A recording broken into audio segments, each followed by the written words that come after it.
Good morning class. How are you all? Hope so you all are good with your family, friends and neighborhood too. So students, as you know very well, our chapter number 4 molecular and chemical bonding is going on. जो मैंने हमारी last class में काफ़ी कुछ बताया था इसके बारे में, ठीक है।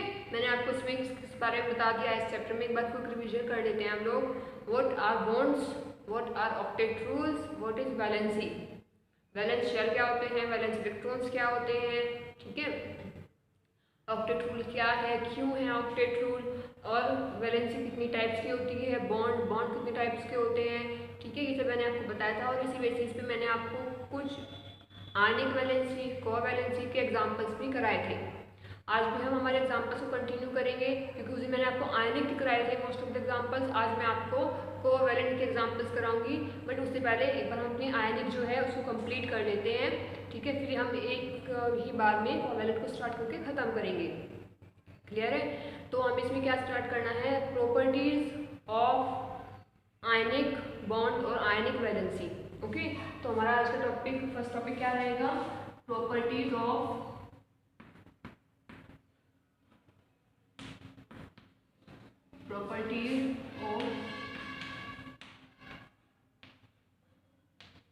आयनिक बॉन्ड और आयनिक वैलेंसी। आयनिक बॉन्ड और आयनिक वैलेंसी की क्या प्रॉपर्टीज होती है, क्या खास बात होती है। ओके, तो लेट्स बिगिन। चलिए हम देख लेते हैं क्या क्या होती है।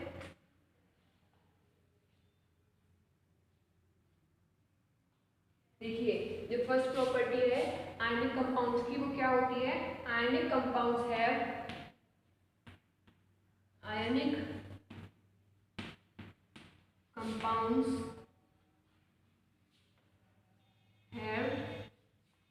High MP and BP. ये एमपी और बीपी क्या होता है, melting point, melting and boiling point respectively.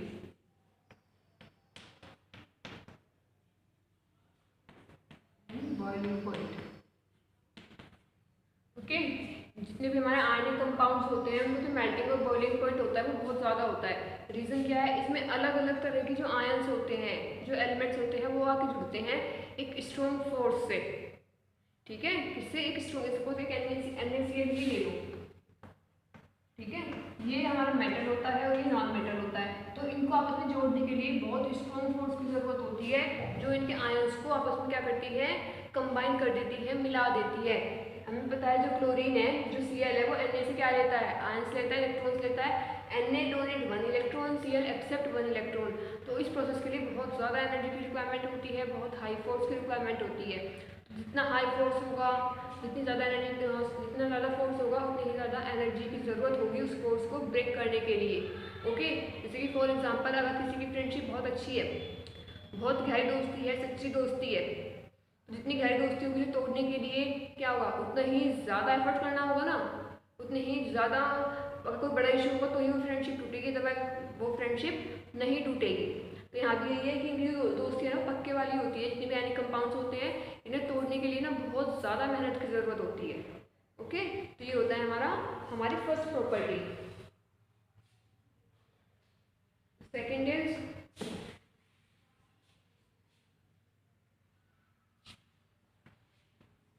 Ionic compounds are good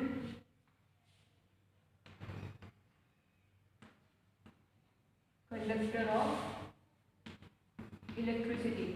जो आयनिक कंपाउंड्स होते हैं वो किसके गुड कंडक्टर होते हैं, ionic compounds are the good conductor of electricity. इनसे लाइट बहुत इजीली कंडक्ट हो जाती है।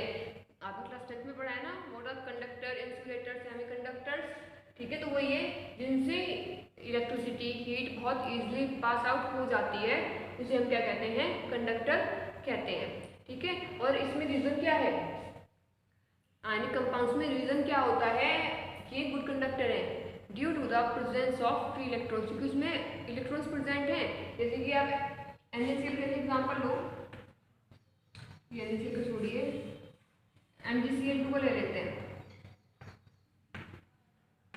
MgCl2, ठीक है। MgCl2 होता है तो इसका स्ट्रक्चर ऐसा होगा, Mg में इलेक्ट्रॉनिक कॉन्फ़िगरेशन 282, क्लोरीन का 287। स्ट्रक्चर कैसे बनेगा, Mg के पास 2 इलेक्ट्रॉन्स एक्स्ट्रा हैं, इसको 1 इलेक्ट्रॉन की जरूरत है। तो देखिए MgCl Cl 2 Cl है ना, तो ये अपना 1 इलेक्ट्रॉन इसको डोनेट कर देगा, 1 इसको डोनेट कर देगा, ऐसे ही होगा। तो क्या होगा, अब सपोज कीजिए क्लोरीन के पास कितने थे आउटरमोस्ट शेल में, 7 थे ना, 1 2 3 4 5 6 7, 1 2 3 4 5 6 7। तो शेडिंग तो किसकी हुई है, 1 इलेक्ट्रॉन की हुई है। ये 7 इलेक्ट्रॉन तो अफेक्टेड ही नहीं हुए, इन 7 इलेक्ट्रॉन्स पे तो कोई प्रभाव ही नहीं पड़ा, तो ये क्या करेंगे, इलेक्ट्रिसिटी कंडक्ट करेंगे। आपने कार्बन वाले चैप्टर में पढ़ा होगा लास्ट ईयर, इलेक्ट्रिसिटी कौन कंडक्ट करता है, जिसके पास फ्री इलेक्ट्रॉन्स हो, जिसके पास फ्री इलेक्ट्रॉन्स होते हैं वो इलेक्ट्रिसिटी कंडक्ट करता है। और यहाँ पे के पास फ्री इलेक्ट्रॉन्स थे तो उन्होंने इलेक्ट्रिसिटी कंडक्ट कर दी। और जितने भी हमारे क्या होते हैं, आयनिक कंपाउंड्स होते हैं, सबके पास फ्री इलेक्ट्रॉन्स प्रेजेंट होते हैं। ओके, तो ये इसकी second property. Now the third one is strong force. इनमें स्ट्रॉन्ग फोर्स होता है। Ionic compounds are soluble in water. जितने भी आयनिक कंपाउंड्स हैं वो सब पानी में घुलनशील होते हैं, पानी में घुल जाते हैं। आयनिक कंपाउंड्स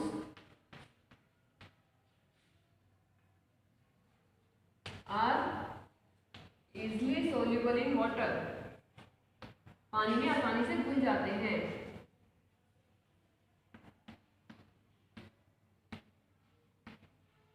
ओके, पानी में क्या होता है, ये आसानी से घुल जाते हैं। इसकी वजह क्या है,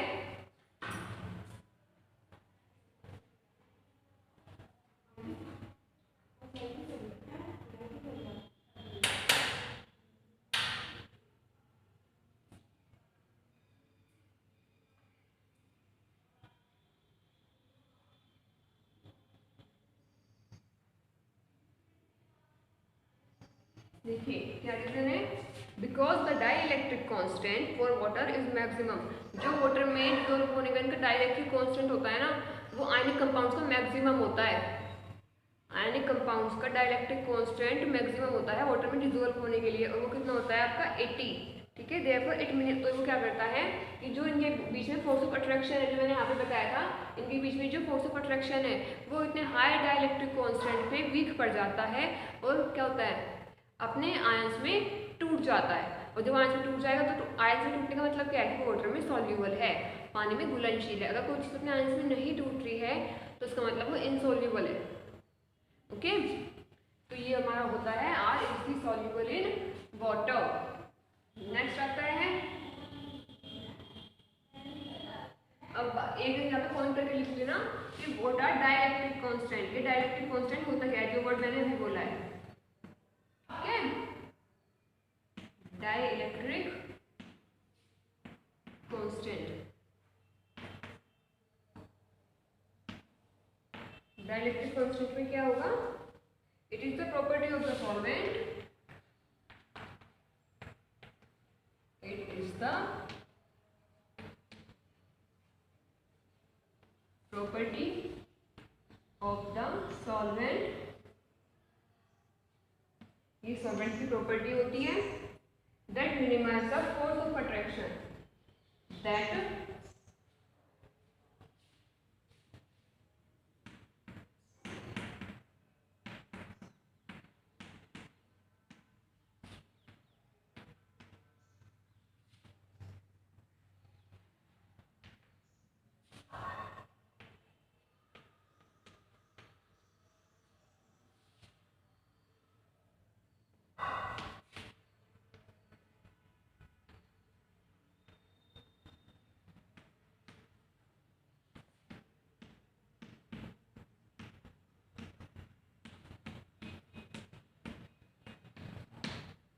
देखिए क्या होता है डाइलेक्ट्रिक कांस्टेंट,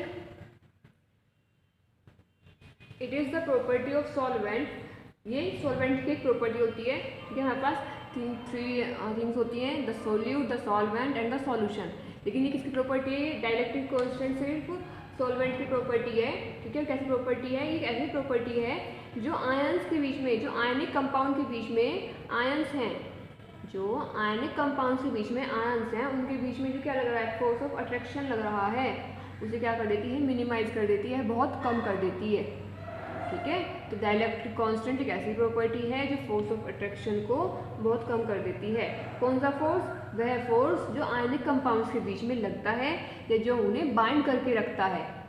ठीक है, क्लियर है। अब फिर जो हमारी नेक्स्ट पहले आप इसको लिखिए, फिर मैं नेक्स्ट प्रॉपर्टी डिस्कस करती हूँ, that is lattice enthalpy.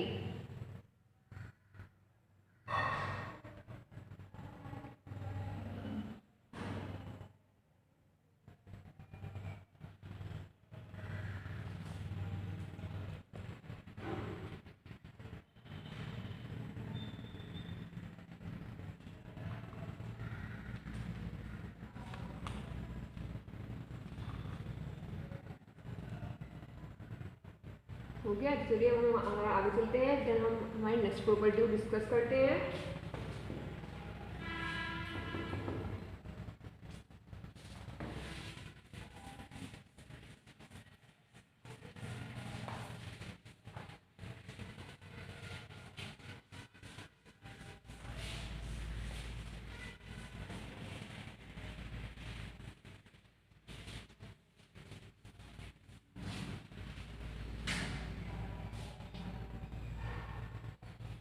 Fourth property,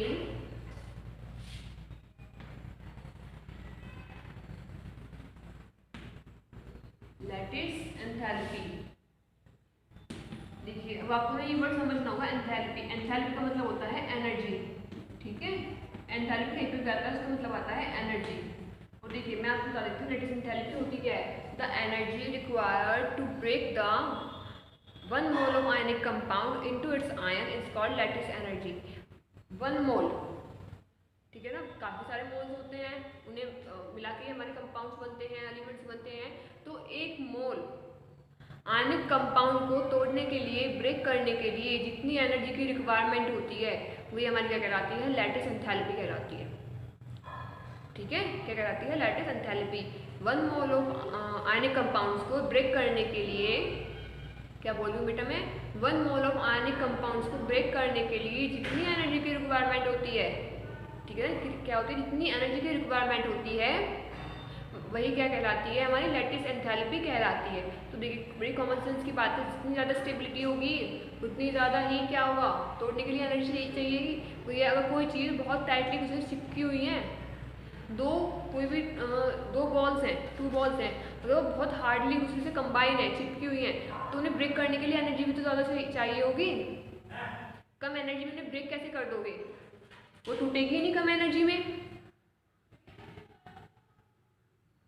ठीक है, समझियो ना। तो वही है, जितनी लेस स्टेबिलिटी होगी उतनी कम आपकी लैटिस एंथैल्पी होगी, जितनी ज़्यादा आपकी स्टेबिलिटी होगी आयनिक कंपाउंड की उतनी ज़्यादा ही एनर्जी की रिक्वायरमेंट होगी, मतलब लैटिस एंथैल्पी उतनी ही ज़्यादा होगी। ठीक है, तो इसमें लिख देती हूँ आगे, higher the stability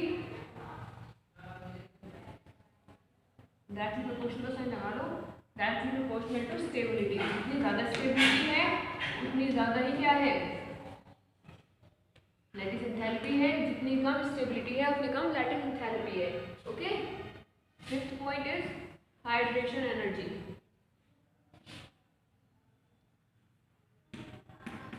hydration energy, ठीक है। तो देखिए हाइड्रेशन एनर्जी क्या होता है, देखिए नेम से तो लग रहा है एनर्जी को ना ऐसे आप एंथैल्पी भी बोलेंगे।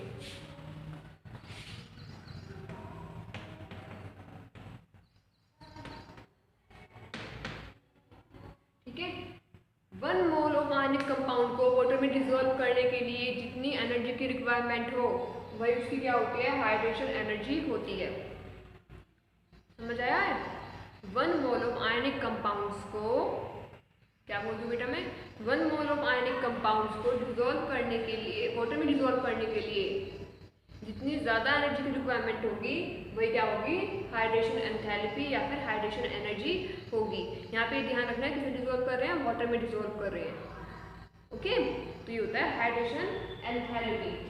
इसमें भी ये जितनी ज़्यादा सॉल्युबिलिटी होगी उतनी ज़्यादा एंथैल्पी होगी, जितनी कम सॉल्युबिलिटी होगी उतनी कम एंथैल्पी होगी। ज़्यादा घोलने के लिए ज़्यादा एनर्जी की ज़रूरत पड़ेगी, कम डिजोल्व करने के लिए कम एनर्जी की ज़रूरत पड़ेगी। ओके, तो ये होता है हाइड्रेशन एंथैल्पी। सिक्स्थ क्या है,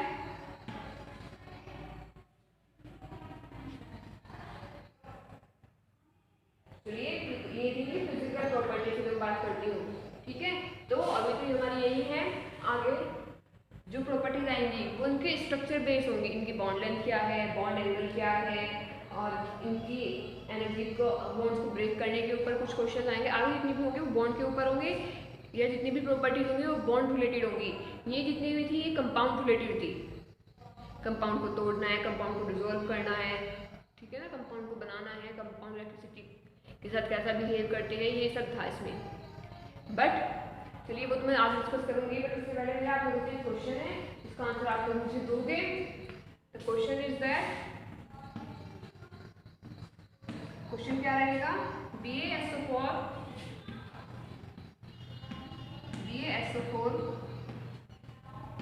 is an ionic compound। BaSO4 क्या है मेरा, एक आयनिक कंपाउंड है, but less soluble in water, but less soluble in water,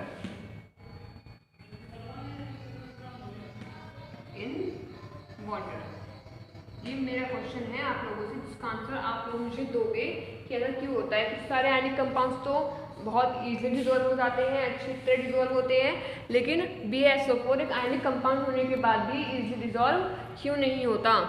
ठीक है,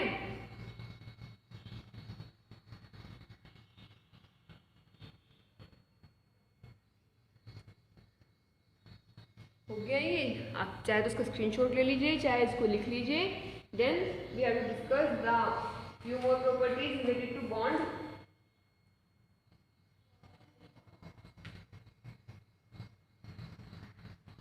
चलिए नेक्स्ट प्रॉपर्टी डिस्कस करते हैं हमारी, बॉन्ड लेंथ। बॉन्ड लेंथ क्या होती है, और क्या डिस्कस कर रहे हैं, बॉन्ड पैरामीटर्स।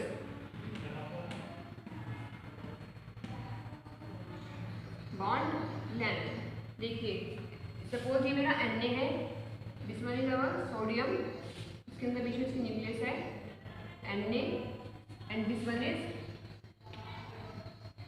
क्लोरीन। ठीक है, Cl। हमें पता है दोनों के बीच में एक बॉन्ड बनेगा, the bond exist between them. तो इसकी न्यूक्लियस से और इसकी न्यूक्लियस तक, ठीक है ना, सपोज पॉइंट A है, ये पॉइंट B है, ठीक है, तो दो न्यूक्लियस के बीच का जो डिस्टेंस है वही क्या कहलाता है, बॉन्ड लेंथ कहलाता है।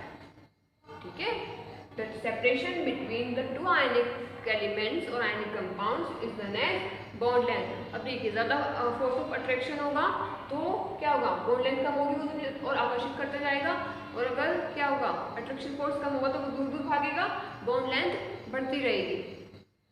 समझ में आया। और आयनिक कंपाउंड में तो क्या होता है, एक पॉजिटिव चार्ज होता है, एक नेगेटिव चार्ज होता है। हमें पता है पॉजिटिव और नेगेटिव एक दूसरे को बहुत स्ट्रांगली अट्रैक्ट करते हैं, क्योंकि क्या करते हैं, स्ट्रांगली अट्रैक्ट करते हैं, तो इनकी जो बॉन्ड लेंथ है वो बहुत कम होती है।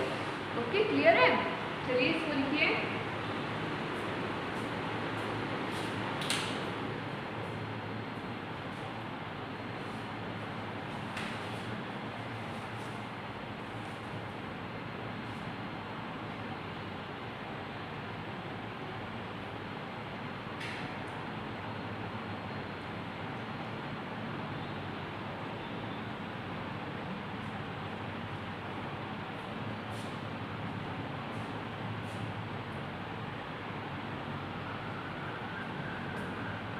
समझ में आया बॉन्ड लेंथ क्या होता है। तो ये क्या था, बॉन्ड लेंथ। अगर आपकी है बॉन्ड एंगल, नेक्स्ट आता है हमारा बॉन्ड एंगल। बॉन्ड एंगल क्या होता है?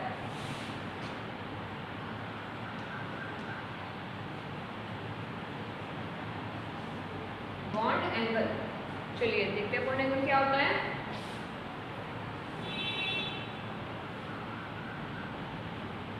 The angle between two bond, the angle between two bond is known as bond angle. Suppose कीजिए टू बॉन्ड्स है ना, मैंने mg से डी मेरा mg है, this one is Cl and this one is also Cl। तो ये दो बॉन्ड हो गए, इनके बीच का जो एंगल है, ये जो एंगल है ना यहाँ से यहाँ तक का, ये मेरा क्या कहलाता है? बॉन्ड एंगल कहलाता है। क्लियर है? ये क्या होता है? बॉन्ड एंगल होता है। और बॉन्ड एंगल जो होता है वो आयनिक कंपाउंड से कितना होता है? ऑलमोस्ट 100.4 डिग्री तक। ठीक है, इसके अप्रोक्सीमेट ये क्या होता है? बॉन्ड एंगल होता है। चलिए अब आगे चलते हैं। आगे बॉन्ड ऑर्डर। बॉन्ड ऑर्डर क्या होता है? बॉन्ड ऑर्डर होता है एक मॉलिक्यूल में कितने बॉन्ड्स बन रहे हैं। The number of bonds exist between a molecule is known as its bond order. जैसे कि इसका बॉन्ड ऑर्डर क्या रहेगा? मेरा 2 रहेगा। इसका bond order only 1 bond is exist between them, so it's bond order भी 1। ओके, तो ये क्या होते हैं? मेरे आयनिक कंपाउंड्स होते हैं। आयनिक कंपाउंड के स्ट्रक्चर होते हैं, उनकी प्रॉपर्टी होती है। यहाँ पे हमारा जो आयनिक कंपाउंड का कंसेप्ट है वो खत्म हो जाता है। अब हमारी नेक्स्ट क्लास में हम क्या स्टार्ट करेंगे माय डियर स्टूडेंट्स? कोवैलेंट का कंसेप्ट। ओके, सो इतने stay home, stay safe and take care of yourself.